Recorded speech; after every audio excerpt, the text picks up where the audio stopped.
Neste tutorial vamos aprender como podemos efetuar a cessação de contrato.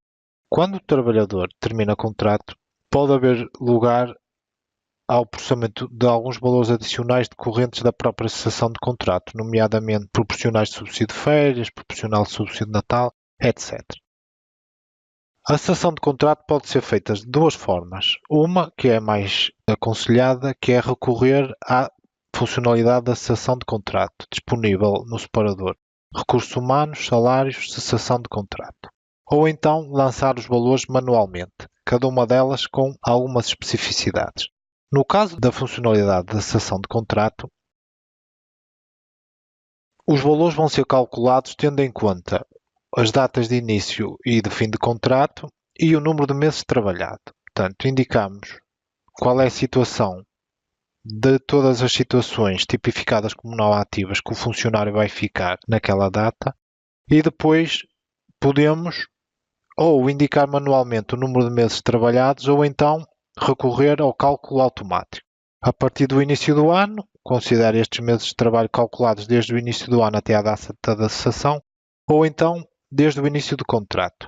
No caso do início do contrato, os meses de trabalho são calculados tendo em conta o dia e o mês da data de início do contrato, mas o ano corrente. Isto porque depois o cálculo tem em conta se o trabalhador entrou durante o ano ou no ano anterior ao ano corrente.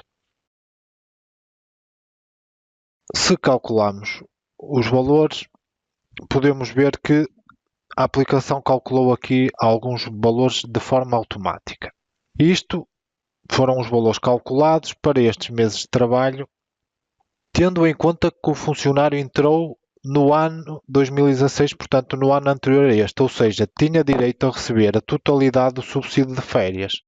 Portanto, a aplicação calculou os valores tendo em conta que o funcionário deveria receber a totalidade do subsídio de férias e de Natal, fazendo a proporção para os meses de trabalho.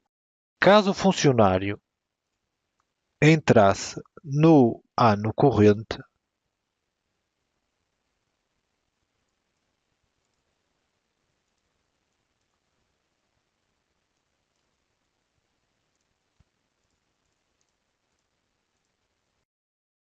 os valores calculados para o número de meses de trabalho seriam idênticos, no entanto, os valores para o subsídio de férias seriam ligeiramente diferentes, porque, neste caso, o trabalhador não tem direito à totalidade do subsídio de férias e, portanto, os valores calculados têm em consideração não apenas o número de meses de trabalho, mas também o fato do funcionário entrar apenas durante este ano. Estes valores são calculados automaticamente, mas podem ser alterados pelo utilizador, podem ser removidas linhas, caso não sejam necessárias ou não se adequam ao cenário do funcionário em causa, e podem serem adicionadas outras linhas consoante o cenário do funcionário. Se agora gravarmos, portanto, temos que indicar a situação, vamos gravar e a aplicação está-nos aqui a alertar de algo. E o que é isso? Tem a ver com o facto de que, em princípio, os abonos incluídos na cessação serão, à partida, relativos a proporcionais de férias ou de Natal e, como tal, deveriam ser considerados na DMR como sendo de férias e de Natal. No caso, aqui estes abonos foram incluídos no recibo normal. A aplicação está-nos a alertar que, nesse caso, vão ser somados ao vencimento e não vão ser considerados como subsídio de férias e de Natal na DMR. Portanto, eu vou dar essa indicação agora aqui. Se agora verificarmos, os abonos foram lançados de forma automática para o processador relativo aos abonos da cessação de contrato. Neste caso, tem a indicação que ainda não foram processados. Vamos agora a efetuar o processamento.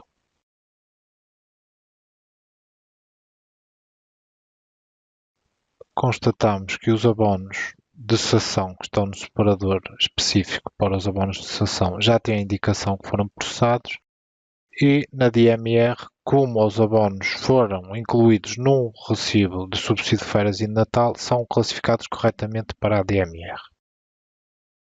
Como referi no início, podemos utilizar a funcionalidade da cessação de contrato, que é a que é indicada, mas podemos, se quisermos, ou se houver necessidade para tal, fazer o lançamento dos abonos para a cessação manualmente. Eu tenho aqui um funcionário, que vamos ver esse exemplo, e no caso o que é que precisamos de fazer? Portanto, lançamos aqui os abonos a incluir na cessação de contrato, damos manualmente a indicação que o funcionário passa a não ativo naquela data, colocamos estado inativo e fazemos o processamento. Mais uma vez,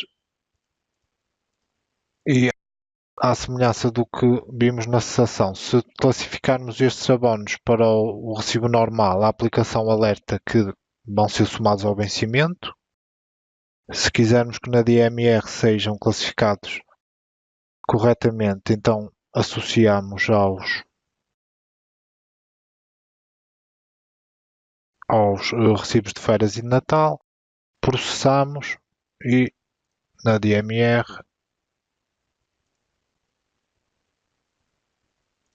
processamos, mas o funcionário 1019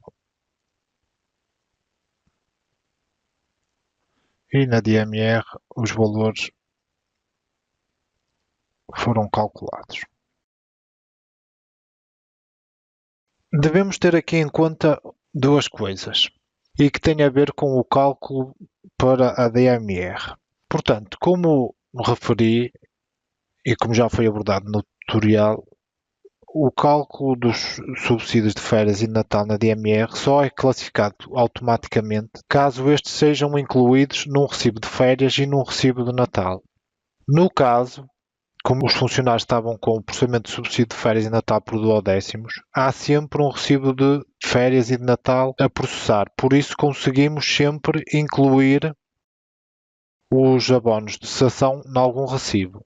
E, como tal, eles podem ser calculados e classificados automaticamente na DMR. No caso do lançamento manual ou da cessação, devemos ter em conta que a data em que os abonos são lançados tem que, para eles serem incluídos no recibo de férias e de Natal, tem que ser uma data incluída no período do processamento do recibo de férias e de Natal. No caso, como eles estão por duodécimos, não foi necessária essa preocupação, porque qualquer mês vai ter recibo de férias e de Natal. Mas se tivermos o processamento de férias e de Natal sem ser por duodécimos, ser num mês específico, a data com que lançamos esses abonos tem que ser a data do processamento do subsídio de Natal e a data do período de férias. Caso contrário, esses abonos não serão incluídos num recibo de férias nem no recibo de Natal. Por exemplo, se no funcionário tivermos não processamento por duodécimos, mas manual e o subsídio de Natal com processamento em outubro, se agora fizermos o processamento, vamos fazer antes a simulação para vermos melhor. O que é que aconteceu? Foi lançado o subsídio de Natal, porque estamos a processar o mês de outubro e o subsídio de Natal está com o mês de outubro, mas não foi lançado processamento de férias, apesar de ter aqui a indicação que estes abonos são para o subsídio de férias. Neste caso, porquê? Porque este funcionário tem a marcação de férias em agosto. Neste caso, ou marcávamos férias para o período de outubro, de forma a já haver processamento de recibo de férias, ou então lançávamos os abonos aqui para o recibo normal e depois acertávamos manualmente na DMR. E são estes os vários aspectos que devemos ter em conta na cessação de contrato. Resumindo, podemos fazê-la de forma automática através da cessação de contrato. Nesse caso, tem aquelas regras próprias dos cálculos de meses de trabalho e do cálculo dos valores. Podemos fazer o lançamento manual. Em ambos os casos, para que na DMR sejam classificados corretamente, os abonos têm que ser incluídos num recibo de férias e de Natal. Para isso, tem que haver lugar ao processamento de um recibo de férias e de Natal. Caso não haja, têm que ser lançados manualmente e, nesse caso, têm que ser retificados manualmente na DMR.